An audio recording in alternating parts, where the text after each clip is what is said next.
Hi friends, welcome back to our channel. ఈరోజు నేను మీకు మల్టీగ్రెయిన్ పౌడర్ ఎలా తయారు చేసుకోవాలో చూపిస్తున్నాను, చూసేయండి. చాలా ఈజీ కూడా, వచ్చి హెల్త్కి అయితే చాలా మంచిదండి ఇలా తీసుకోవడం అయితే. చూసేయండి, రాగులు, సజ్జలు, జొన్నలు, తెల్ల శనగపప్పు, బాదం, జీడిపప్పు, కందిపప్పు, శనగబేడలు, ఉద్దిపప్పు, వీటితోనే మల్టీగ్రెయిన్ పౌడర్ అండి. చూసేయండి, ఎక్కువ జొన్నలు, సజ్జలు తీసుకుందాము, అలాగే రాగులు కూడా తీసుకోవాలి. చూడండి, అన్నీ కలుపుతున్నాను నేను.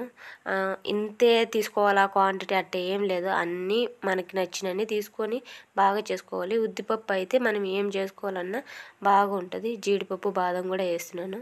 రాగులు అన్నీ మిక్స్ చేశానండి. చూడండి, అన్నీ మిక్స్ చేసి ఇంకా తీసుకెళ్తున్నాను, మిషన్ ఆడించుకొని వచ్చేస్తాను, పొడి చేయించుకొచ్చేస్తాను. అది చేయించుకొచ్చుకొని అది పురుగు పట్టుకోకుండా మనం ముందుగానే ఏం చేసుకోవాలంటే ఒక బాక్స్కి తీసేసుకొని ఫ్రిడ్జ్లో పెట్టేసుకోవాలండి. బయట పెడితే ఎలా అయినా పడుతుంది, అందుకనేసి ముందుగానే మనము ఒక క్యారీకి అలా తీసేసుకొని పెట్టేసామంటే ఫ్రిడ్జ్లో నీకు ఎన్ని డేస్ అయినా బాగుంటుందండి. ఇది దోశగా వేసుకోవచ్చు, మిల్లెట్ దోశ అంటారు కదా, అలా వేసుకోవచ్చు, రొట్టెలు చేసుకోవచ్చు, చపాతీలాగా చేసుకోవచ్చు. నాకు గోధుమలు అయితే దొరకలేదండి, అందుకే గోధుమలు కలపలేదు. నేను గోధుమ పిండి కలుపుతాను ఇందులో. పౌడర్ ఇదేనండి, అంతే, చాలా సింపుల్ కదా. చాలా అంటే చాలా హెల్త్కి మంచిది. దీంతో దోశలు ఎలా పోసుకోవాలి, రొట్టెలు ఎలా చేసుకోవాలి అన్నీ నేను చూపిస్తాను.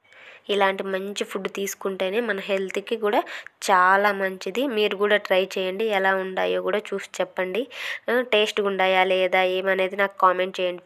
నెక్స్ట్ వీడియోలో ఎలా చేసుకోవాలి ఏమనేది చూపిస్తాను ఫ్రెండ్స్. ఓకే ఫ్రెండ్స్, నా వీడియోస్ మీకు నచ్చినట్లయితే please subscribe, share, like, comment చేయండి ఫ్రెండ్స్. Okay, bye friends.